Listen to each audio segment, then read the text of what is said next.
Actually, ganito kasi yan. Well, sino ba naman kasi ang di maiintriga sa post na ito ni Ramon Tulfo, di ba? Dito sa post niya na, sino daw itong mambabatas na humingi ng 1 bilyong piso sa mga diskaya para ipagtanggol sila sa Blue Ribbon Committee? Ang balita na nakarating sa akin ay nagkasundo ang mambabatas at ang mag-asawang diskaya sa halagang 120 milyong piso. Which is ang pinakamalaking tanong kasi ngayon, mga kapupong, at kung meron mang katotohanan itong post ni Tulfo na ito, sino ba yung tinutukoy na Tulfo na mambabatas daw? At kung kayo ang tatanungin ko sino ba yung mambabatas na tinutukoy niya? Well, okay lang ba na i-comment nyo muna yan sa comment section? Anyway, ito pa yung iba pang balita. Si Mayor Vico Soto ay nagsalita kamakailan tungkol sa mga alegasyon na kinasasangkutan ng mga diskaya.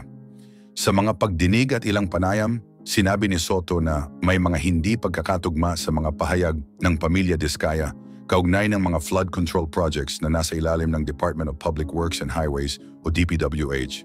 Ayon sa kanya, ang kanilang mga pahayag ay madalas nagbabago at tila may taktika na sinusunod. Sinabi pa ni Soto na ayon sa mga Diskaya, ang kanilang kita mula sa mga proyekto ay nasa 2 hanggang 3% lamang, ngunit para sa kanya, mas makatotohanan na ito ay nasa pagitan ng 10 hanggang 15%. Dahil dito naniniwala siyang may plano na guluhin ang usapan upang sa huli ay mawalan ng linaw at hindi magbunga ng malinaw na resulta ang mga kasong ito. Sa mga oras na lumipas, inihayag niyang baka matapos ang ilang buwan ay wala ring patutunguhan kung walang konkretong ebidensya.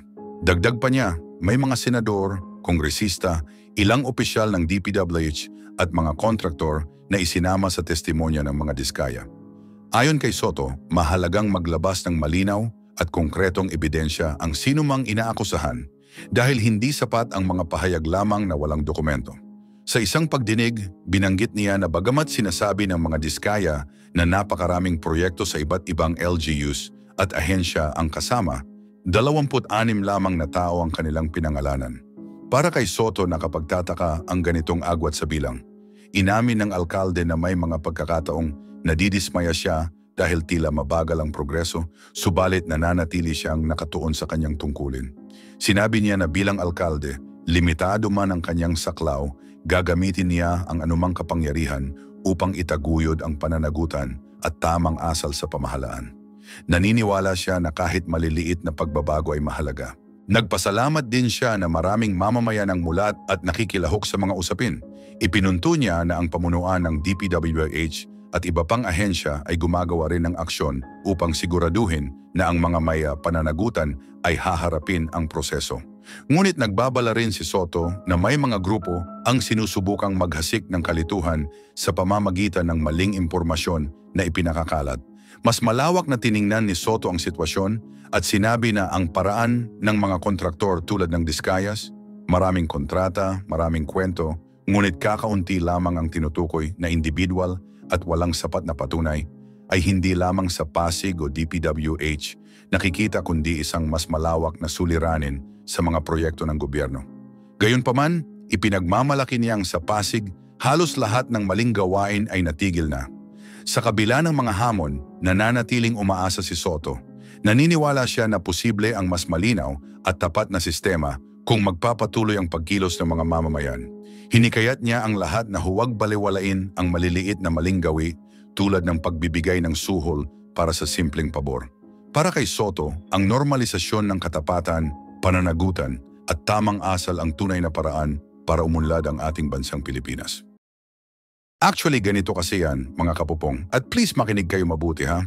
Simula nung lumabas ang patungkol sa mga politiko at mga business personalities na nasangkot sa pagkubra ng mga pondo sa flood control projects, paniguradong ang karamihan sa kanila busy na busy rin ngayon kung saan ilalagay ang mga pera meron sila. Na mga pera naman na galing rin sa atin. Pero alam nyo ba na ang karamihan sa kanila ay hindi inilalagay sa bangko ang mga perang kinupit nila? Yes mga kapupong, dahil ang karamihan sa kanila talagang physically itatago ang mga pera sa mga secret places meron sila. Yung iba ay sa mga condo meron sila. Yung iba ay sa mismong mga mansion meron sila o sa mga bunkers o mga underground places meron sa kanilang mga bahay. At yun iba pa nga ipinapahawak muna sa mga kamag-anak meron sila. Well, Hindi na bago yan, di ba? Which is yung iba pang mga politiko sa ibang bansa pa nila idinideposito ang mga pera nila. Well, kaya't huwag na kayong magtaka ngayon sa kung bakit ang ilang mga nasangkot sa flood control projects still nakukuha pang ngumiti kahit dawit sila sa mga issue. Pero ang kagandahan naman ngayon mga kapupong sabihin man nating hindi magkakaalyado itong mga batang politiko na ito. Pero still kahit papaano meron tayong nakikitang pag-asa sa mga ito dahil sa kagustuhan nilang tapusin ang korupsyon dito sa bansa natin. Well, sana dumami sila, di ba? Anyway, ito pa yung bagong balita. Si Pasig City Mayor Vico Soto ay muling umani ng atensyon sa publiko dahil sa kanyang matatag na paninindigan laban sa irregularidad sa mga proyekto ng pamahalaan, partikular sa mga flood control programs. Sinabi niya na matagal nang may katiwalian sa mga proyektong ito.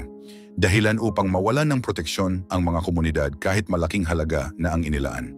Sa halip na maresolba ang pagbaha, may ilang proyekto umano na naging paraan para kumita ang ilang individual.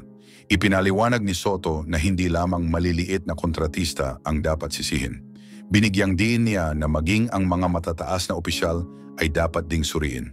Sa kanyang pahayag, sinabi niyang may mga senador, congressman, at ilang opisyal ng Department of Public Works and Highways na hindi makaiiwas sa mga tanong ukol sa mga questionableng transaksyon. Bagamat hindi siya nagbanggit ng pangalan, nilinaw niya na dapat fair ang pananagutan anuman ang posisyon ng isang tao. Nagbigay rin siya ng babala ukol sa pagkalat ng maling impormasyon. Paalala niya, may mga grupo na kayang gumawa ng kwento na malayo sa katotohanan at ang layunin ay lituhin ang publiko o ilihis ang usapan mula sa totoong isyu. Hinikayat niya ang mamamayan na maging mapanuri at huwag basta-basta maniwala. Sa mga oras na inilalabas niya ang mga ganitong pahayag, nananatili pa rin ang kanyang mahinahong anyo, ngunit matatag ang paninindigan. Aminado siya na malalim na ang ugat ng katiwalian at hindi ito mawawala agad, ngunit naniniwala siyang ang pagiging tapat at malinaw ang pinaka-epektibong paraan upang ito ay harapin. Sa pamamagitan ng paglalantad ng mga mali sa gobyerno, nais niyang hikayatin ang mga pagbabago hindi lamang sa Pasig, kundi sa buong bansa. Maraming Pilipino ang sumasang-ayon sa kanya dahil matagal nang nakikita kung paanong ang pondo para sa mga infrastruktura ay nauuwi sa maling paggamit. Sa bawat tagulan, patuloy pa ring lumalala ang pagbaha kahit na bilyon ang inilaan para rito. Binigyang diin ni Soto na ang tunay na pagbabago ay nangangailangan ng aksyon mula sa pamahalaan at pagbabantay mula sa publiko. Ayon sa kanya, kahit makapangyarihan pa ang tao, hindi dapat ito maging hadlang sa paglalantad ng katotohanan. Bagamat may nagsasabing maaaring magbunga ng matinding pagtutol ang kanyang pagiging prangka, malinaw na ipinaabot ni Soto na maninindigan siya sa kanyang prinsipyo. Para sa kanya, ang pondo ng bayan ay para sa mamamayan at hindi para sa pansariling interes lamang. Kalaunan po nung ako po ay mapalitan na bilang chairman ng Blue Ribbon Committee, ay bigla nga pong hiniram yata si Bryce Hernandez ng ating House of Representatives. Ngunit nalaman ko na hindi naman siya ibinalik sa dating legal custody na dito nga sa ating Senado. Ang tinatanong ko po sa ating Senate President, naging kondisyon naman ang pagpapahiram niya yung madalian at ligtas na pagbabalik kay Bryce Hernandez pagkatapos ng hearing. So tinatanong ko lang naman po siya, bakit naman nanatili siya sa custodial center ng Camp Crame? Ang sagot po niya, alam na rin po ninyo, yun ay request ng Speaker ng House of Representatives. Na sa tingin po namin ay hindi naman yata tama sapagkat ang legal custody nga ay sa Senate. Ang sabi ko ay mukhang may sablay doon sapagkat muna yung kondisyon na ibinigay mo hindi tinupad. Pangalawa, kapag yun ay pinanatili mo sa Quezon City, sang-ayon na rin sa kanyang declaration, natatakot siya na pag ibinalik siya sa Senado, manganganib ang buhay niya. Parang binibigyan natin ng credence. Parang pinaniwalaan natin siya. Sa mga tweet, pagka siya'y nagsasalita rito sa Senado, parang hindi siya pinaniniwalaan. Pag nagsalita siya sa House of Representatives, tiwalang-tiwala ng kanyang sinasabi, puro totoo. Samantalang puro sa kasinungalingan din naman ang kanyang sinabi. At nung kami magkaroon nga ng konting huddle nung bumaba siya sa session hall, sinabi ko sa kanya, Mr. President, dapat naman sana nakonsulta mo naman ako kung siya ay tuluyan mong ilalagak sa pangangalaga ng custodial center ng Quezon City. Bakit ko naman gagawin? Sabi niya, ako naman ang Senate President. Nakalimutan po niya na meron po tayong tuntunin sa Blue Ribbon Committee. Ito po ay nasa Article 6, Section 6, Paragraph C ng rules ng Blue Ribbon Committee. Kailangan po malaman ninyo.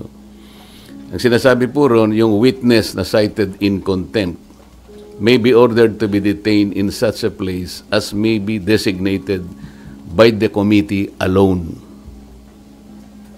Meron pong option doon or with the concurrence of the Senate President.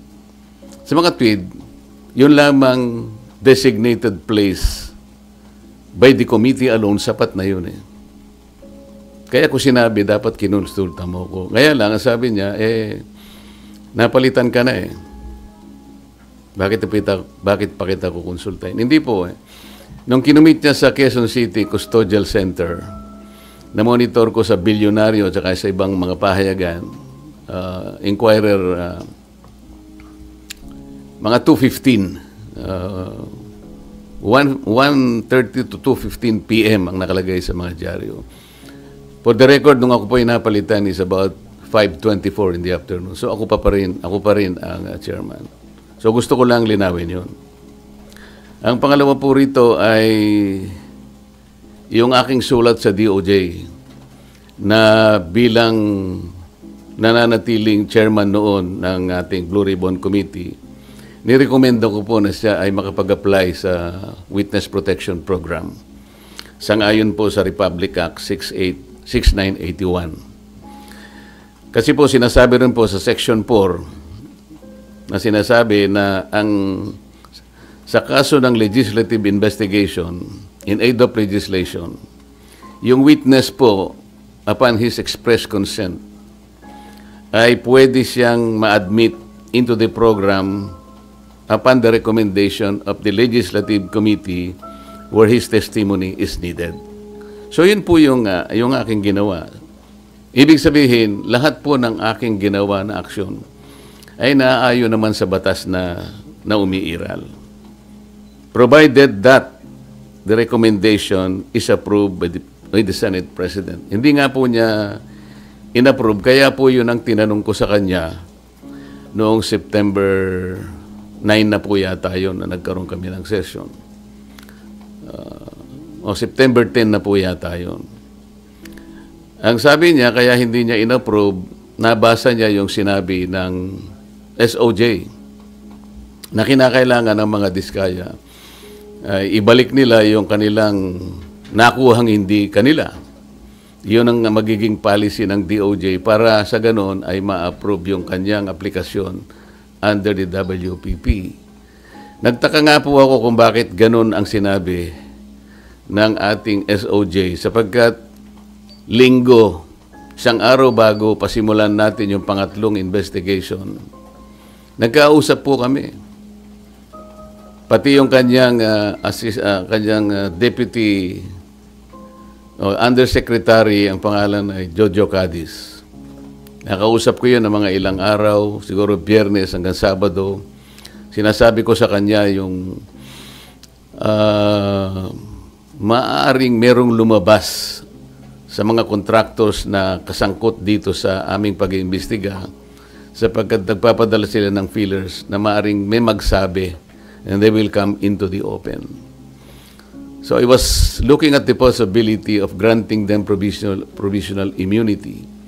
Ang sabi naman nung Yusek Cadiz, mabuti po kanya i-repair ko rin sa ating SOJ. Sabi ko, tama-tama yan. Hanggang sa araw nga ng linggo, nagkausap kami personal. At tahasan niyang sinabi sa akin, pwede yan, sabi niya sa akin. Alam niyo naman, si Secretary Boying Rimulya, matalikong kaibigan yan, matagal kami nagsama sa House of Representatives. So pinanghawakan ko yung kanyang sinabi sa akin. Alam mo naman kanya, ang Senado ay kabatakan natin yan, lalong-lalo na sinusulong natin yung Whistleblowers Act. Sige, kanya, panindigan natin yan. So matibay po yung aking paniwala, malakas ang aking loob, kaya sumulat nga ako at inirekomenda ko nga na siya mapa sa ilalim itong mag-asawang Diskaya sa Witness Protection Program. So ako'y nalulungkot kung bakit ginawa yon. Nagpahayag ng gano'n ang ating Secretary of the Department of Justice. At yun naman ang ginawang basihan ng ating Senate President na hindi nga niya pwedeng pirmahan yung aking sulat. Alam po ninyo, sa tamang pagkakataon, I'm going to confront the Secretary of Justice kung bakit niya sinabi yun. Sapagkat malinaw naman po sa batas, kung titingnan po ninyo yung Section 3, isama na po ninyo yung Section 10 ng Republic Act 6981. Maliwanag po doon kung ano-ano ang mga requirements na kakailanganin para mapasa ilalim ng Witness Protection Program ang isang witness na nag-a-apply. Hindi po kasama doon yung restitution na kanyang binabanggit na magbabalik ka pa ng kung ano-ano sa gobyerno. Unang-una po, nasa pag-iimbestiga pa lang po tayo Kanino kukunin at paano i-determine yung halaga na ibabalik ng mga Diskaya kung sakasakali? Wala po sa tuntunin ng batas. Ang ilan po sa mga requirements kung bakit ka magko-qualify sa witness protection. Iyon pong offense na kung saan kakailanganin ng testimony is a grave felony. Ito po kasi ay naharap nila dito kung sakasakali ay plunder. So grave po yun Yung testimony po ay substantially corroborated in its material points. Sinasabi ng mga Diskaya, meron po kaming dokumento Dapat sana tuntunin nila. Meron po kaming mga ledger. Hindi naman nila inahanap kung nasaan ang mga ledgers. Dapat yun ang tanongin nila sa mga Diskaya. Ang miyembro niya, siya o ang miyembro ng pamilya up to the second civil degree by consanguinity or affinity ay nasa threats, tinatakot. Maaari silang mamatay.